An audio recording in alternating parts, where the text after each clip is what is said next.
Oi, gente, tudo bem?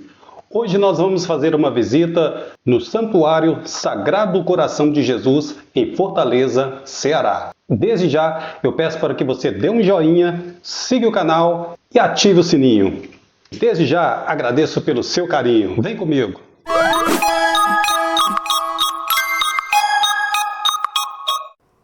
Estou diante do Santuário Sagrado Coração de Jesus, em Fortaleza, no Ceará.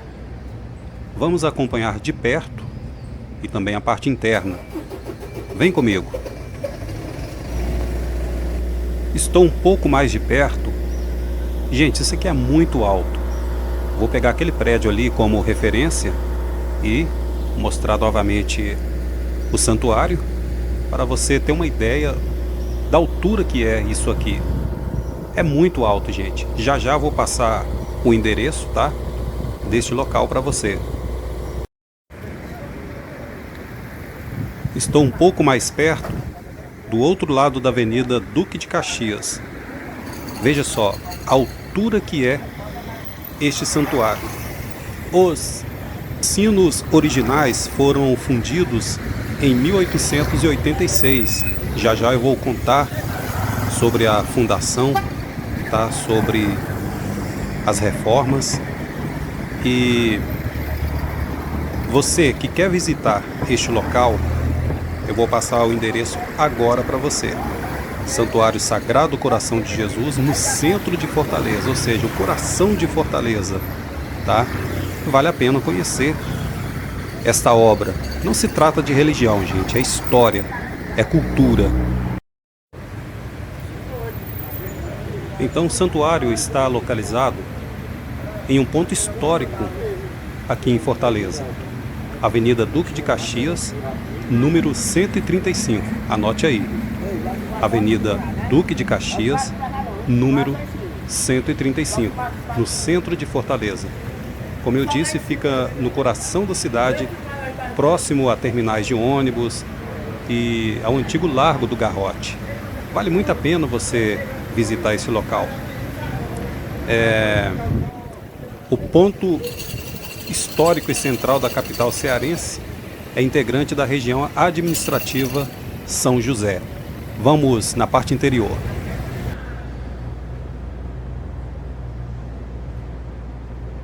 E bem-vindo ao interior do Santuário Sagrado Coração de Jesus, no centro de Fortaleza.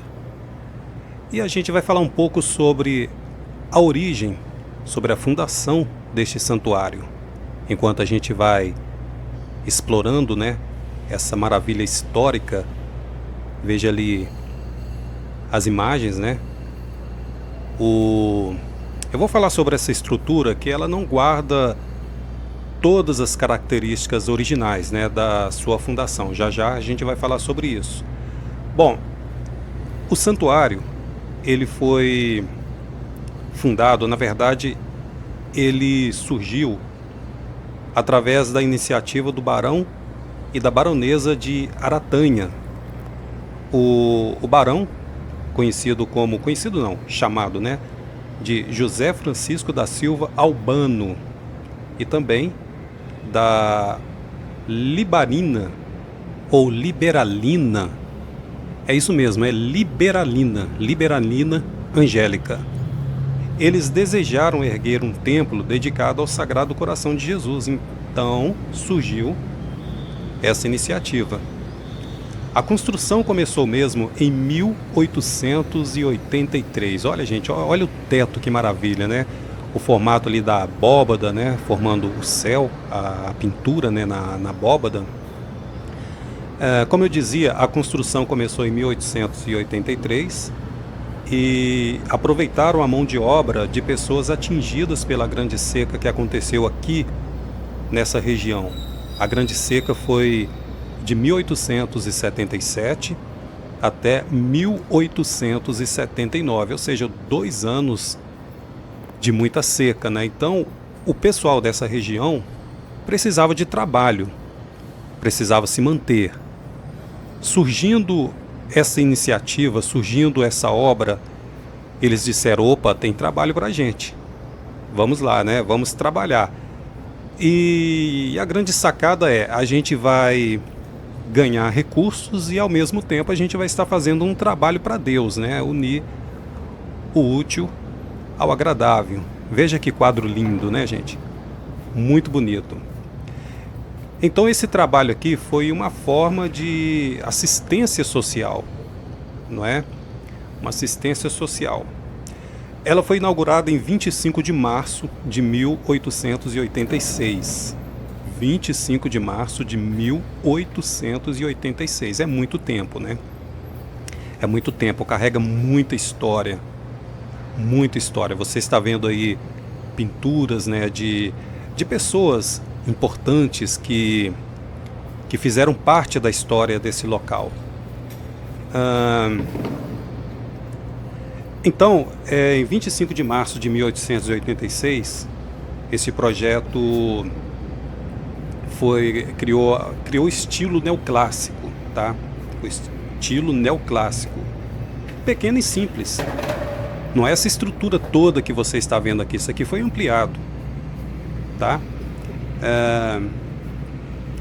Em frente à antiga Lagoa Garrote.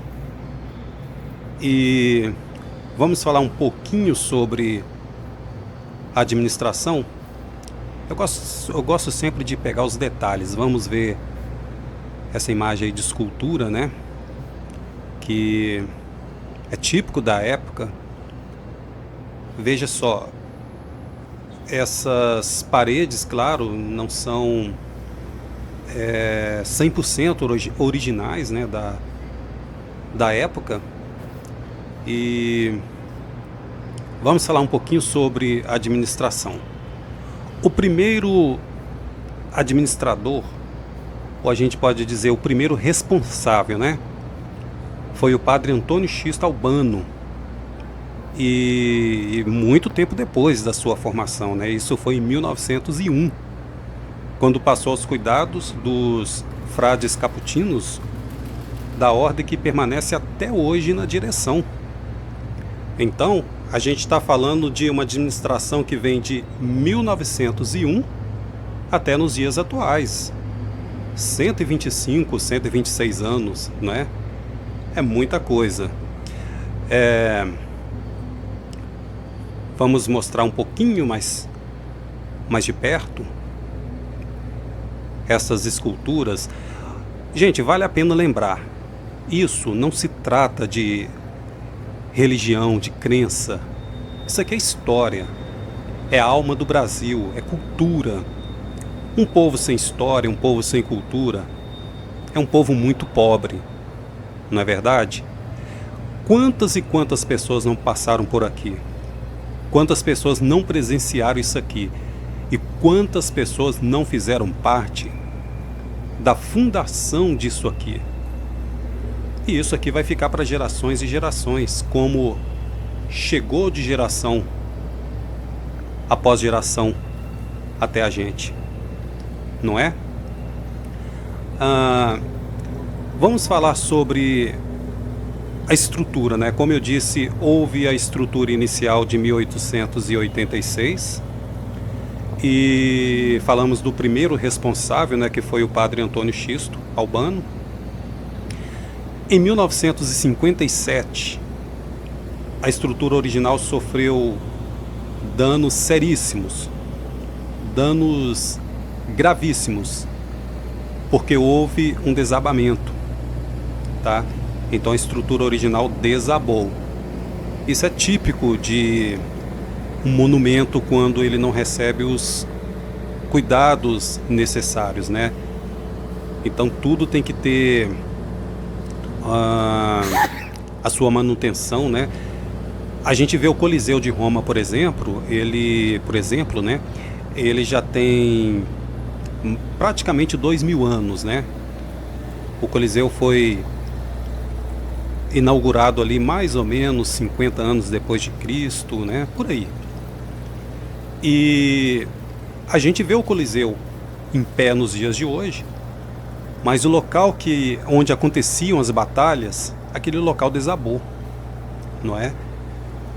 Então, estruturas antigas precisam de reparo a todo tempo. Quanto mais antigo, mais reparos precisam. Mais reparos, né, precisam. Os religiosos decidiram terminar a demolição, né, para construir um templo maior e mais imponente, que é esse templo aqui que nós estamos vendo agora. A nova obra foi concluída e inaugurada em 1961. Olha que maravilha, olha que coisa bonita, né? 1961, com um projeto bem moderno para aquela época, né, mantendo a devoção e identidade, claro, do santuário. E, gente, em 1968 foi oficialmente transformado em paróquia e santuário diocesano, consolidando sua importância na igreja local. Tá? A gente estava falando sobre reforma, sobre melhoria. Pois bem, de 1960, nós estamos vendo aí o Nosso Senhor das Dores, né? Representando, né, Jesus Cristo depois de ter sido crucificado. E aí a Nossa Senhora das Dores, a Mãe Maria, né, ao seu lado. Bom, de 1960 a 1961, a reconstrução total após o desabamento, ou seja, a estrutura bem maior, né, com os retoques que recebeu. Alteração completa da planta, ampliação, criação de cúpula, né, e a torre mais alta e acessos melhores. Lembra que a gente estava olhando na parte externa aquela parte alta, né, que eu falei sobre a fundição dos sinos? Pois é, foi concluído ali em 1961. Na década de 1980, houve uma revisão geral da estrutura. Como eu disse, né, gente, precisa de manutenção, precisa sempre estar sendo revisado, né, quando é uma obra antiga, e principalmente quando é uma obra deste tamanho, né, uma obra grande. Então a revisão foi feita e houve restauração de altares e instalação de novos vitrais. Olha que estrutura bonita, né, gente? Em 2002, de 2002 até 2005, uma grande reforma interna aconteceu também, ou seja, nessa parte aqui que nós estamos. Recuperação de pinturas, murais, obras da artista, né, chamada de Márcia Mendonça, e a restauração da cúpula, troca de instalações elétricas e acústicas. Então foi a nova reforma que recebeu aí, terminando em 2005. Aqui nesses anúncios a gente vai ver informações sobre fundadores, sobre pessoas importantes que passaram por aqui. Bom, ainda sobre estrutura, alguém poderia me perguntar, afinal, a estrutura desse santuário qual é? É uma estrutura gótica? É uma estrutura barroca? Rococó? Gente, essa estrutura final desse santuário é uma estrutura eclética. E alguém poderia me perguntar, o que é uma estrutura eclética? Veja aí, né, mais história aí sobre os responsáveis, né? Mais informações sobre os responsáveis, pessoas que fizeram parte, né, da história, não somente do templo, viu, gente? Não somente da organização, mas fizeram parte da comunidade, da formação da comunidade como um todo. Eu dizia sobre a estrutura do templo, que é uma estrutura eclética. E alguém poderia me perguntar o que é uma estrutura eclética. Estrutura eclética é uma estrutura composta, organizada de vários elementos, ou seja, traz composições, organizações que reúne, né, elementos, estilos, métodos e conceitos de diferentes origens, tradições ou até mesmo correntes, ou seja, não fica presa a um estilo somente. É uma mistura de vários e vários estilos e a gente comprova isso somente no olhar. Aqui você pega um pouquinho do barroco, aqui você pega um pouquinho do rococó, aqui você pega um pouquinho do gótico, aqui tem de tudo e por isso é uma estrutura eclética, tá? Então, você visitando este local, você vai ter várias e várias informações, como eu estou mostrando aqui, ó, espalhadas por todo o santuário. Eu gosto muito de falar sobre estrutura. Só para lembrar, eu sou pós-graduado em arqueologia e patrimônio, então eu prezo muito pela preservação de um monumento, de um templo, de um local, de uma cultura, né?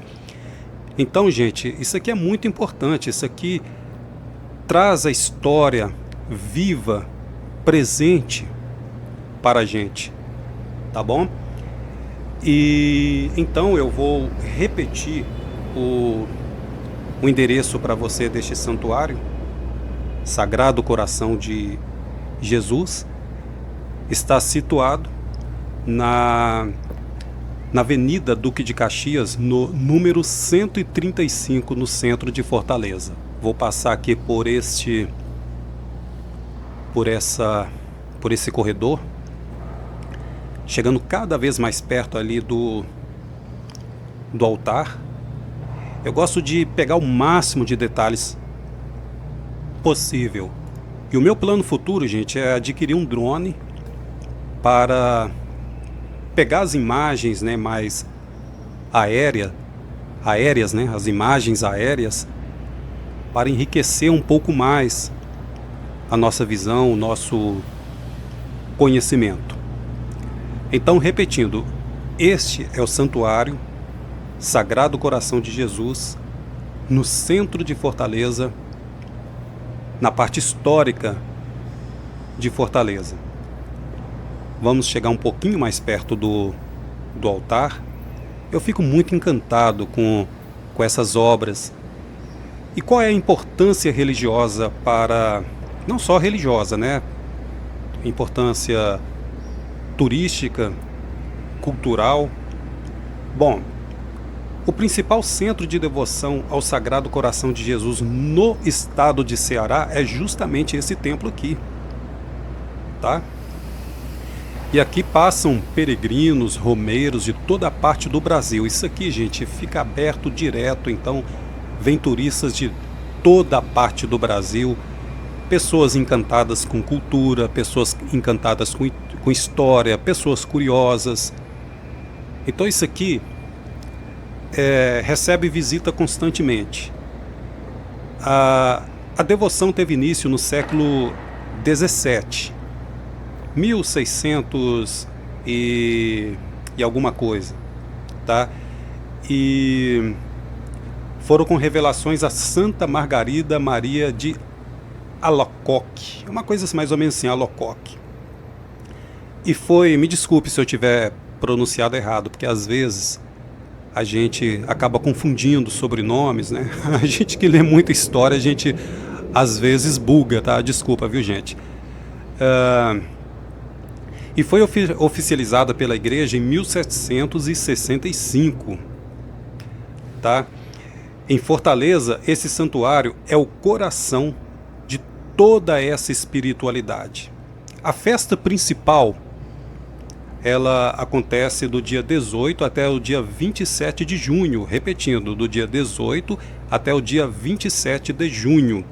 É a festa principal aqui do santuário. E, claro, vem romeiros de todas as partes do estado do Ceará e também do Brasil.